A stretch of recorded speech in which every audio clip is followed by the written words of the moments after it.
Today's video, we're going to show you how to do a transmission flush through the transmission cooler lines. So what you're going to do is you're going to want to put the hose on top of the line that goes in to suck the transmission fluid in. This is where it comes out from. So I have it hooked up.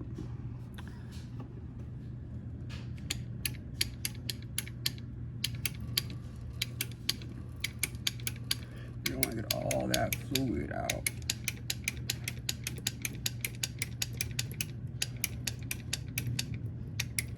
All that other fluid right there that you're seeing, it's from wrong transmission fluid. So yes, correct, that is going to be a bright red transmission fluid, but it's the wrong transmission fluid.